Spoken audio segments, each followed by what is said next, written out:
She collapsed on her bed and said, "I've taken an exercise class with this woman named Deborah." And I thought, well, I need to know who that person is. And she has remained my friend since the first time I met her. She is a remarkable human being. She's been an athlete and a dancer and a model, and also a fitness professional, a coach. I mean, she's done it all, and she continues to do it, which makes her enormously remarkable to me. And it has been her business, so it has been her career, and she has morphed and changed and driven it to some extraordinary heights. And so I just thought this might be a nice way to end our year, is to talk to someone like Deborah. And the magnificent person who's going to be interviewing her today is June Archer. She's on our advisory board, and she has led other Quorum Initiative Speaker Series sessions. So welcome, June. Thank you. And over to you. Hi, thank you, Marta, very much. And it's so nice to be here, Meg. Thanks for allowing all of us to get together in this forum. Our fearless founder is on with us. So let's get right into it, because the time always seems to go so much faster than we think. I was introduced to, as you've already said, Marta, the fabulous Deborah Robinson just a short while ago. And I think we've gotten to know each other in the prep for this. So this is a particularly reflective time of year. I think it can also be forward-looking. And certainly we're all wishing, I know I am wishing 2020 adieu with some other little four-letter words attached to it. And so I think this event can help us focus on starting 2021 really strong and potentially with some new ideas. So Deborah, what I want to get right into is your path from an athlete to making a career in fitness really gave you this idea around when you move better, you look better. Yes. That's kind of exactly. So let's start with that. Let's talk about what inspired you to transform your athletic interest into a business venture. You know, how did you go from, and we have some photos here to show, which I think are really cool. How did you go from this amazingly gorgeous woman to even being more amazingly gorgeous, and really transferring those initial athletic interests into something that is now a business? Yeah, thanks for putting that photo up, Diane. I think we even have another one that shows some, look at that. I mean, my goodness. All right, Deborah, get us into it. You know, what's so interesting is when I see these pictures, I say to myself, oh, okay, now I can see your imperfections, you know, so you kind of pick at yourself, you know, instead of just saying, oh, that was a beautiful time, that was this and that. June, to set the stage for where I came from and where I am, I have to talk about where I was in the very, very beginning of my life. Right. And I really believe that will help someone understand that adversity can bring you to greatness, or adversity can bring you to something that you never thought you could do. When I ran as a kid, I really enjoyed it. It was just like, wow, I'm running and I feel really good and I like to fly. And then when I got to high school, I became a cheerleader and I high jumped, and that was also cool.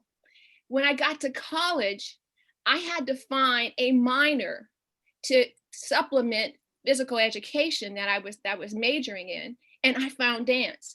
Dance didn't find me, I found it because I needed it, not because I wanted it.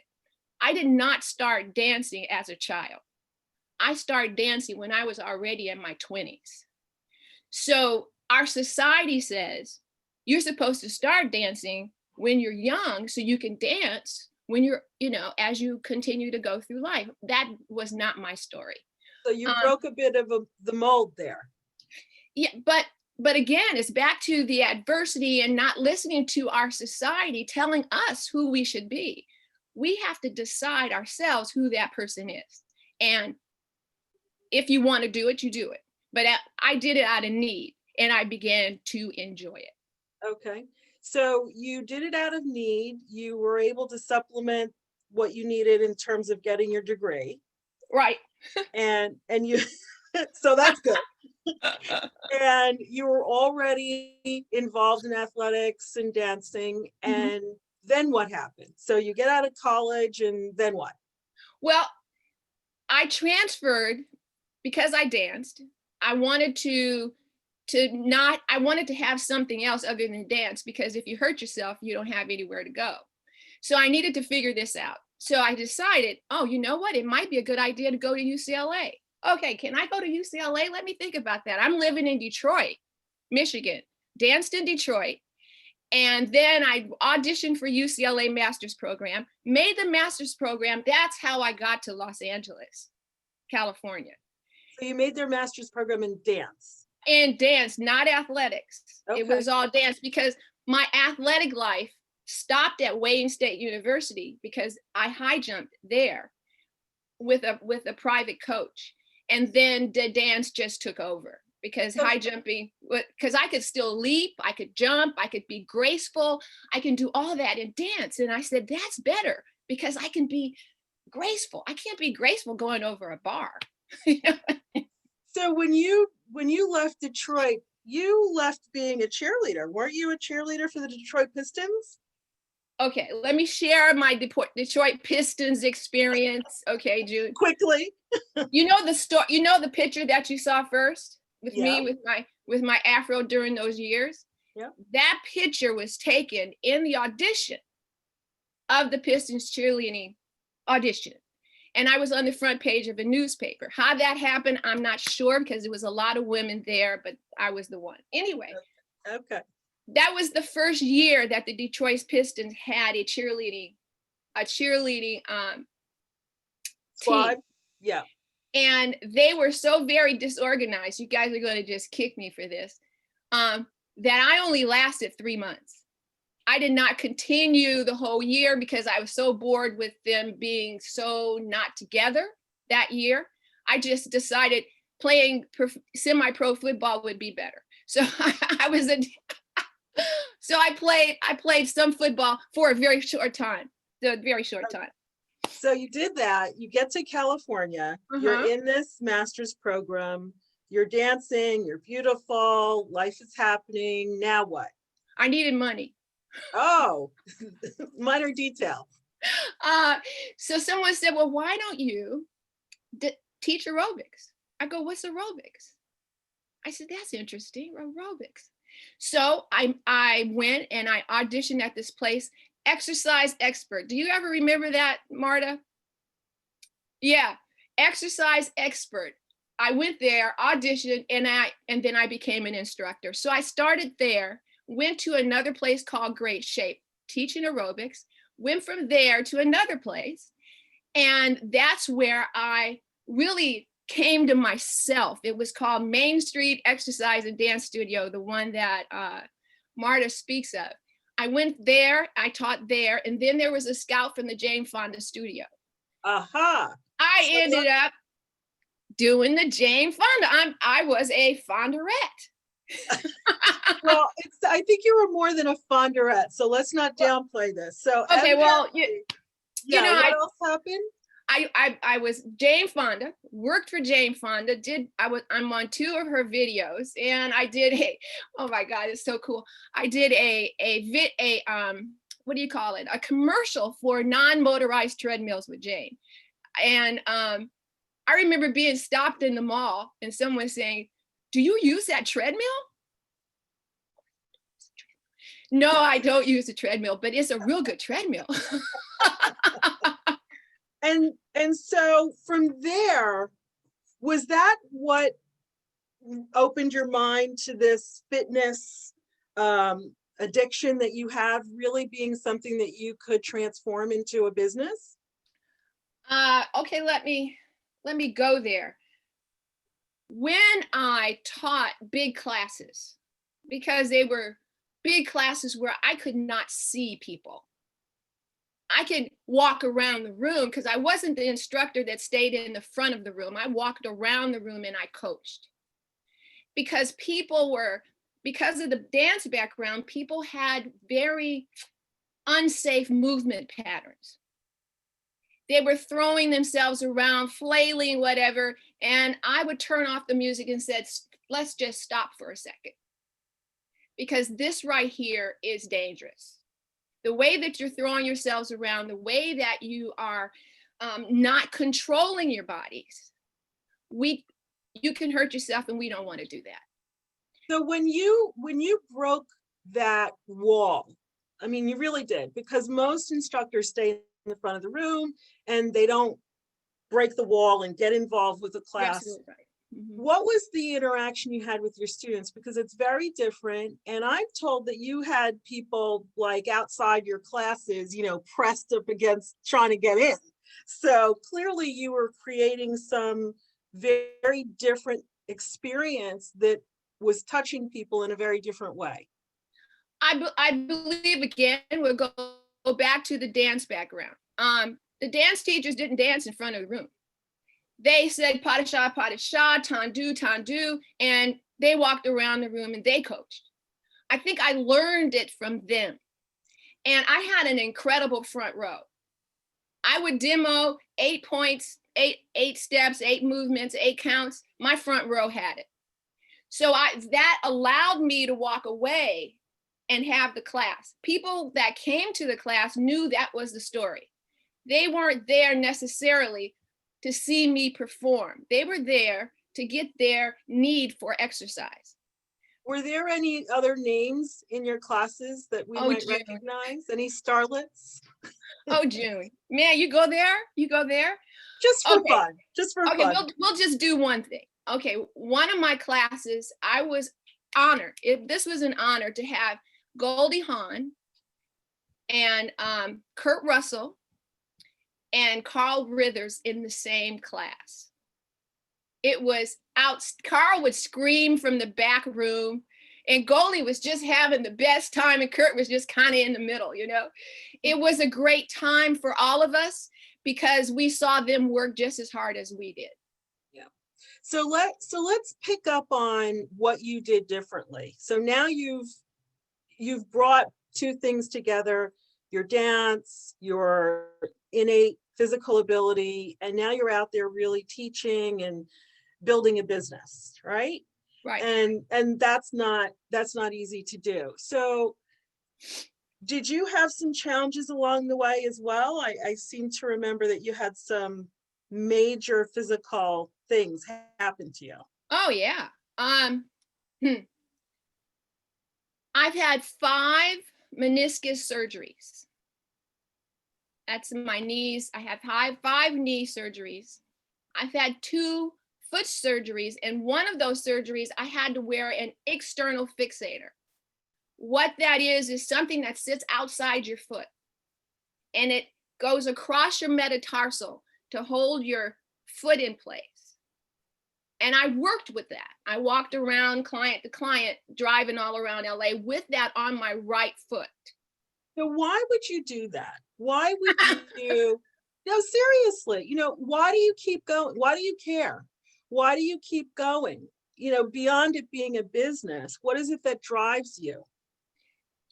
My clients drive me. My need for aiding them in their journey to better health, better fitness, and support their journey. Because when they see me not having it all together all the time, my knees, my foot, and now my hip, 6 months ago, I had a hip replacement. When they still see me driving, we drive together. So these folks in LA, they know you, like, so you have a brand presence. You know, what is that? What do they know you by? What do they know me by?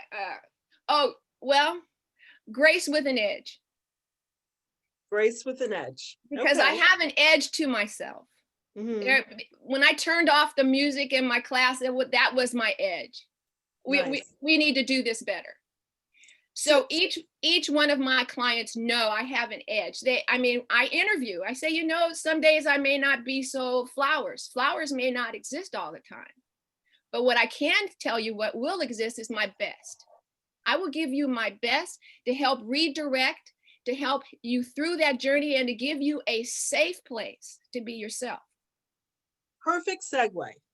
Because now I want to bring your history and the challenges you've been through to where we are today as a group here. So the phrase "ageless woman, a lifetime of fitness" is what this event is titled. And I'd like for everyone to hear from you. What does that mean, Deborah? What are you talking about when you say that? What it means to me, based on the experiences I've had and based on the experience that I've had with my clients, I have to read it, so I want it right. It's a journey that is continuous. We continuously rediscover, redefine our authentic selves. We step out of the box with courage and wondering, because we wonder what it is, but we have to be strong enough and courageous enough to address it. Expecting change, but you define how it affects you. Take control and understand and be in delight with you. Find your beautiful. Understand you're beautiful, not way society defines beautiful, but you're beautiful. I think that's more important than anything. Your body and your process. Ageless women with a lifetime of fitness. That's how I view it. That's how I look at it. Because the reason why I even say that is because every day is a new day. Trust. Well, so this could not be more appropriate. What you just said, every day is a new day. We are all right now in these little boxes, Mm-hmm. coming from our own personal experiences. Mm-hmm. And you've said that fitness is critical to your ongoing Mm-hmm. success. And, I'll speak for myself. I'm looking for some ongoing success. And I have to say, when I feel better about everything. Mm-hmm. So when you talk about fitness is critical to your ongoing success, can you give us some concrete ideas around that? And where I'm going to go in this section is I really want us to get to some of the things that you think are most important about fitness that maybe we can take away. And how do you get your clients to focus? Because I think there are these very lofty philosophical ideas about fitness and being fit, and we are all intelligent women here. But how do we bring it down to things that we can try to tackle, or things that we can try to get started with to have this ongoing success related to our fitness? Mouthful. Yeah, it is. Okay, let's see if I can break this in, bring this down to something we can all understand, because that's interesting. You have each individual, each one of us, we have the say-so as to when we can exercise, what's the best time for us to exercise, what choices we make, and how often we do it. We have that say-so. It's not about what you read to be the best. It's what you do is the best. Because if you don't like the exercise, you're not going to do it. So I think that is huge. With my clients, we have a discussion. We have a talk. Somebody might not want to work with the medicine ball. Okay, we don't work with the medicine ball. Somebody might not want to walk. Okay, so you have a bike, so let's buy a trainer that goes on the back of the bike because you like the bike, and you don't have to buy a stationary bike. So my job with my clients is to adjust to what they need, not what I want them to have. I have a list of things I may see a person, oh yeah, you need this and you need that, but they see it's not my body. So I think the best exercise each person can do is the exercise of being honest with themselves about what they choose and how they choose it. And then you'll be committed to that choice better than saying, oh, you know what, a squat is better, so maybe I should just do a squat. Well, do you want to do a squat? And then I would say, if I know they need to do a squat, and then we'll have a discussion. Do you squat on the toilet? Do you sit down on the toilet? How do you sit down on the toilet? And secondly, how do you sit in a chair? So understanding what a squat is and how it relates to everyday life, I think those things I bring to the client where they can see this movement is because you do this in everyday life. If you don't stabilize your body, then when you reach for something on the shelf, then your body's going everywhere. And a lot of people out here have dogs. If they do not stabilize themselves, the dog can get away. Then you can trip and fall. Then there's a problem. So if you know that you lower your center of gravity when you have the dogs, keep your knees bent, then you have more control over the dog and you have more control over yourself. So I'm giving them tools to help them have more control over themselves. So what's so wonderful is that you do interact with people one-on-one in person. Well, we're not doing that anymore. Yeah, right. So first I want to acknowledge that you are, like many entrepreneurs, figuring out how to pivot in this time of many challenges. So how do you pivot from being a person who's, putting your hands on people to someone who isn't? Talk about that for a moment. And then I want to ask you if there are some things that you can help us do to think about our own way to get started. So first, talk about how you are shifting from what you used to do. You said you get in your car and you go to people's homes and all of this and that, but now you're doing something completely different. What's going on there? Oh, what's going on? Okay.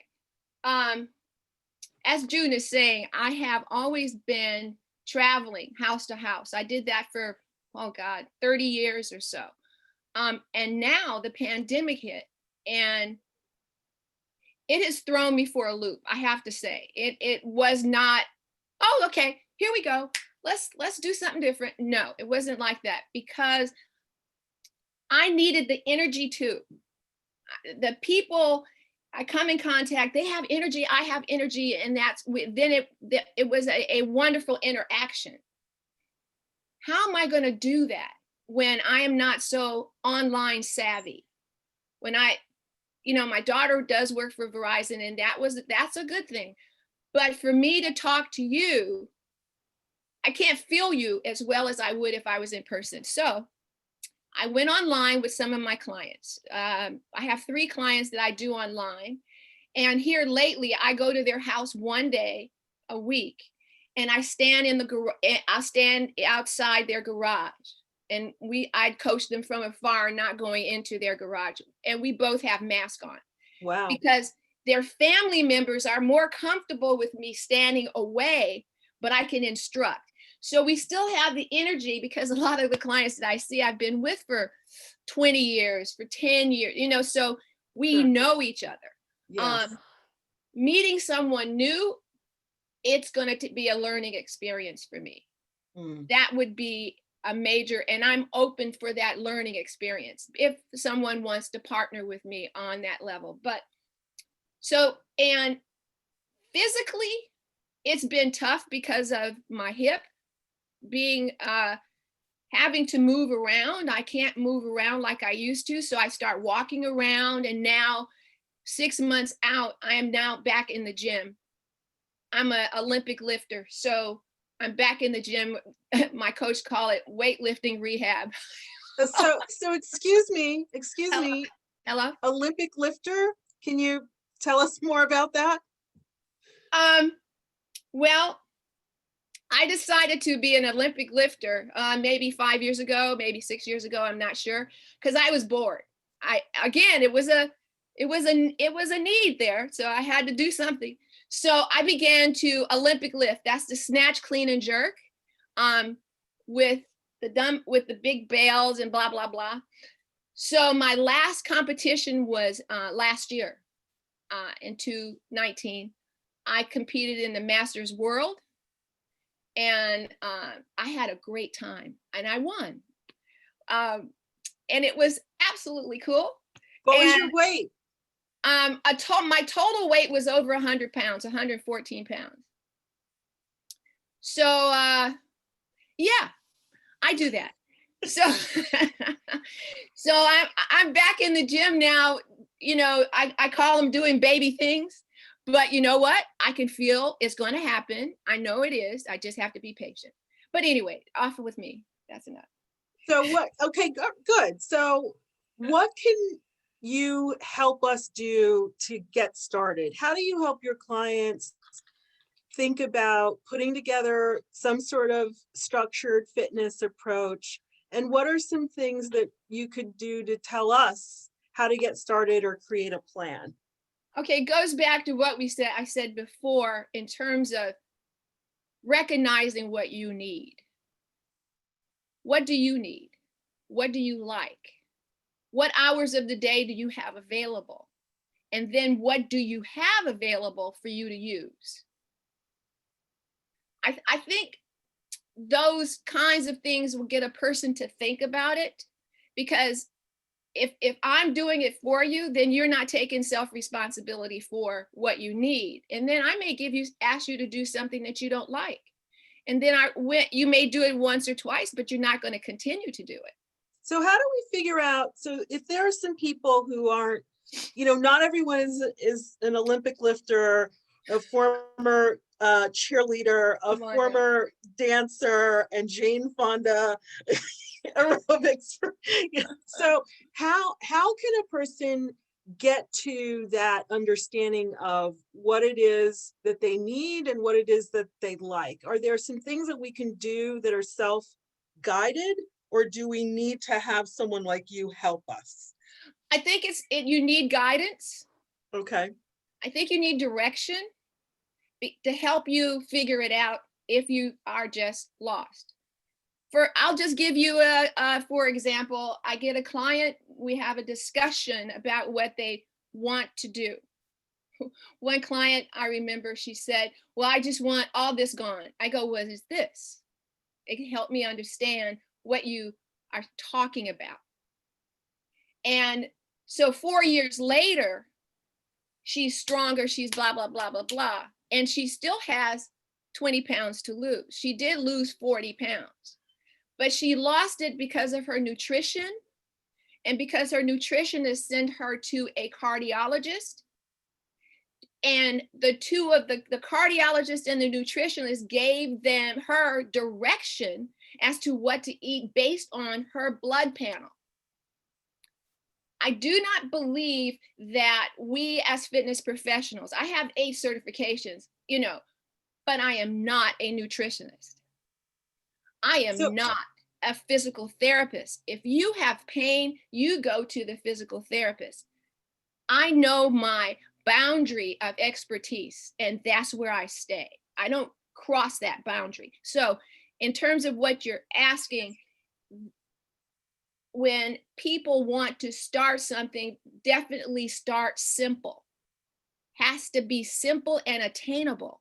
Keyword, attainable, realistic to you. Simple movement. You talked a little bit about that earlier, and you gave us some examples that I thought were really interesting. You talked, you know, I can't even remember all of them. Hopefully you can, but there was the sitting example, the exercising your hand. Can you talk the audience through, you know, maybe 3 or 4 of those examples? Can you show us how to sit properly? Maybe, I don't know if you can give us a little demo, but I think these are things that, quite frankly, are for you perhaps fundamental and basic, because it is about how you do what you do every day, but we don't think about it. Okay, And that seems to be the point you're making. Those things can make a difference. right. Okay, let's just be simple. I'm gonna be very simple right now. Tennis ball. What a lovely thing. Very Yes. inexpensive, and you get 3 of them when you Okay. buy them, right? Yep. Tennis ball in the hand, roll. Basic, no big deal. What does that do for you? Circulation. Ah, okay. Let's go there first. Secondly, tennis ball on your feet. Take your socks off, sit down as we're sitting, roll forward to back on your feet. What does that do? Circulation. It stimulates. We don't stimulate our feet. Our hands are stimulated, yes, but to roll and help them to feel better, I like the little smaller balls for the hands, but I like the tennis ball for the feet. Okay. Okay, that's one. I have a number 2. Rubber band. Very simple little thing. So can you see me here? So you take the rubber band, you turn it, and you get your fingers, you turn it, and you turn it. Close, open, and stretch. What does that do? How our hands are all the time, they're like this. We're driving the car, we're writing, we're computer. We very seldom open up our hands. You can do 1 digit at a time, 2 digits at a time, all of them together. Strengthening your hands is important. It's very, very important when you open up things, all of that. So that resistance, because since you told me that, I've been doing that, because here are my rubber bands. Ah, good job. And I have 4 because I'm an overachiever. I do both hands. Very competitive over here. That's so cool. So I want to know a little bit more about this, because a couple of reasons. Number one, I think, women, we're always interested in how we look. And, your hands are a big part of that. I have a friend on who just had hand surgery, and I was telling her about this, to do this. So this resistance, what are some of the key benefits? So circulation, Strengthening okay. the hands, because in physical therapy, you get this kind of thing that goes in your hands, same kind of idea. Oh. But if you don't have this, you can do exactly the rubber bands, because that opens up your hands. We call it extension instead of your hands being so closed. Got it. So all of these things are very important to keep moving, to tell your hands they need to stay strong. So this is part of that idea of good joint health. Yes. And keeping your hands are full of joints. Right. So good joint health, keeping your ligaments live, and it's you can feel it right away. And it's really kind of fun, you can sit and watch television and do that. And you know what? It's not costly, because when you want to do things simply, you want to have, you don't want to spend a whole lot of money. But the ball on the bottom of the feet, let's talk about the feet for a moment, if you don't mind. Our feet are like this in shoes. You go into a shoe, your feet are like this. Am I right? Your feet aren't like this. They're like this. So how can you get your feet to open up? First, take the shoes off, take the socks off, and bring them in. Like, pick up pencils. If you have marbles, if you have kids, pick up marbles. Pick things up with your feet. Secondly, if you have hardwood floors, put a towel down, sit at the end of the towel and crunch the towel up. So you're strengthening, we're going to joints, your phalanges in your feet, your metatarsals, all of this, your arches, improve those arches. Because when you're walking and your arches pronate or you roll over, guess what you're doing? You're walking on your ankles. So walking on your ankles, because you don't have a lot of support, you need shoes with support to help you with your arches. If you don't, then guess where that goes? It goes like, I remember a doctor saying, You have linkage, your everything is linked together to another link to another link. You can't think of just your feet just not being involved. So when you're Okay. walking on your ankles, your knees pronate too. Your hips also. Your back goes, your shoulder, it goes all the way up the chain. Anyway. Okay, no, these are great. So couple more, because I know you have a few more of these. Oh, you want me really- to tell you another one? Yeah, keep I going. can Give feel us you. like two more. Okay. Let's talk about the core. The core. What is that? What even is the core? Core is the core is the core. I mean, we got classes on the core and all this. Okay, but let's be simple about the core. When you go to the bathroom to urinate, cut off your urine. Cut it off. Hold for a while, then let go. Hold for a while, then let go. Why? Because it teaches you to understand how deep the core is.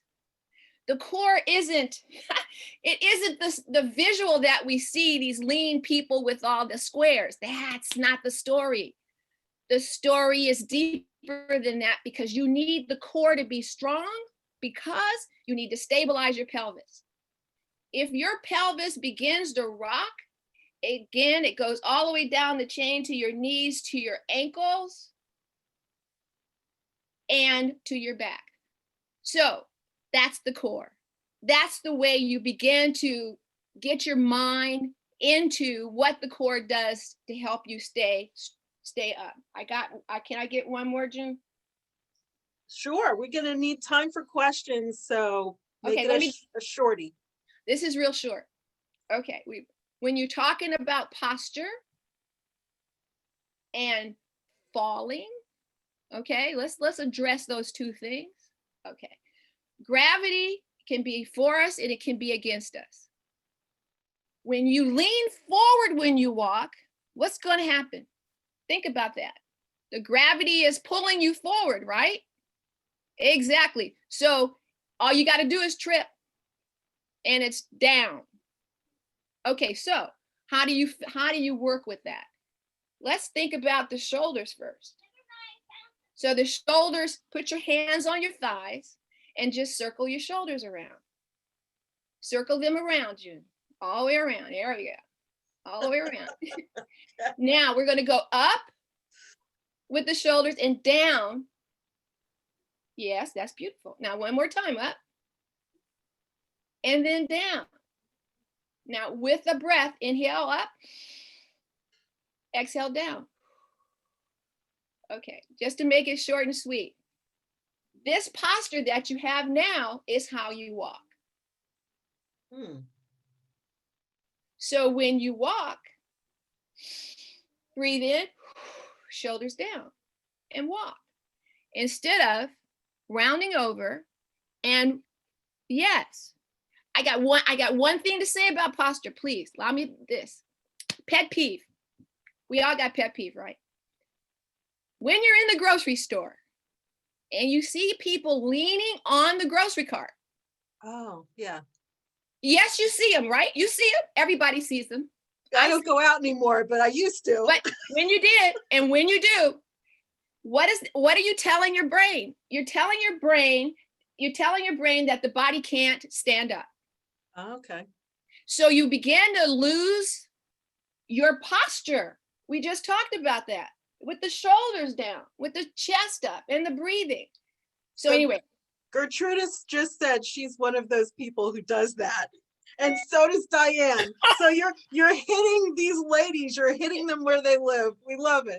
But the story is, what are you saying to your body? You got to come with that. What am I saying? Am I saying that I'm strong? Am I saying that I'm weak? I got to lean over. And then while you're leaning over, your back muscles definitely are not working. Your shoulder muscles, your shoulder girdle, your neck is down. I mean, you have all of these things going against you. And then when you're in the grocery store standing in line, how do you stand? Are you sitting in your hip? Are you going to the right, to the left? You know, all of these things over time make a difference, because everything matters. Everything matters, because we're going against gravity all the time. We're never without it. Okay. let's start getting some questions in, because I mean, I could keep you on We for could be going hours. forever, yeah. So, so, I mean, I have my own question here, but I'd love to hear from folks. I know Diane usually fields the questions. Do we have any that we want to kick off with, Diane? So tell us how to sit down and get up. Is there I can tell you. Okay. okay. Let's talk about how you do it already. Okay, do you sit with your knees going forward? Or do you sit with your hips going back? Good question, right? Because you just kind of sit down. Yeah. We got to bring mindful back into this. We got to be mindful about how we sit. I mean, I wish I could show you. When you're sitting down, take your hands on the outside of the chair and sit your hips back. And then when you stand, scoot to the front of the chair, lean forward a little bit, and then stand up. All right, so everybody's supposed to scoot to the front, lean forward, and stand. And stand. And then when we sit, we're supposed to do what? Put your hands on the outside of the chair and get your hips back. Okay, so like a squat. Like stick your booty back. Well, thank you so much on that. Yes, June, you are absolutely right. Woo, woo. Okay. But this is why you learn to squat. Yes, it is. You know what I mean? Because if your hips aren't back, where's the force going to go? Got it. Into your knees, doggone it. I didn't know that. All the years, nope, didn't know that. So all that is beautiful, trust me, June, is not always good. So we're supposed to scoot forward a little bit and then get up. And then put your hands on the back of the chair and then sit down with your hips back. Okay. That does feel better on the knees, the getting up part. It's definitely so much better if you do that, because June, you think about multiplying how many times you get up incorrectly, how many times you sit down incorrectly through the years.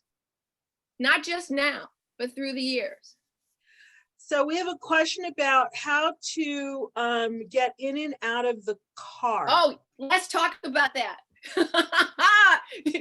Why are we? Okay, let me explain. With the hip replacement, you learn so much about yourself in terms of the hips. Booty first. Booty first in. Then when you're getting out of the car, both feet around, scoot forward, same principle. Then get out of the car and stand up. And that helps with what? Protecting your knees and your back? It's protecting your knees, especially, and your back and your hips, because if you put your leg in first, the probability of you straining your hips are bigger. Instead of you sitting down first and putting yourself in, and then you're in the car. Then when you get out of the car, same principle, scoot out, stand up, and you're good. We have a few people who are leaving and just want to wish everybody a happy holiday, but we still have time for a couple more questions. Thanks, Claire, for that. And Joan had to leave. Joan Luck, she had another Zoom call with another group. But I do have a question about, in general, how much time should we set aside each week for exercise or fitness? You know what? I'm going to leave that up to the person on one level. On another level, 3 days a week, an hour is perfect. My cardiologist says 40 minutes a day cardiovascularly, daily. There's been other studies that saying 30 minutes daily of cardiovascular exercise would be good. So I'm going to stop the questions there and ask you, Deborah, are there any key takeaways or parting thoughts that you have for us? And is there anything you want to ask people to do? Should we be checking you out? I just want to say, especially with the coronavirus and how we've been so isolated to a degree, and we don't know what is going to happen and what's going on. I want everyone to know that you need to keep hope. And the acronym, hope is an acronym, holding on with patient expectations. Nice. I think that is the best takeaway, because if you have hope, then in your exercise and in your everyday life, you can have patient expectations that whatever you are trying to achieve, you'll get there, because doing nothing is definitely not going to get you anywhere. And secondly, the last thing is, my granddaughter said something that was profound. She's 7. She said, love is air. So take a deep breath. We don't breathe deep enough.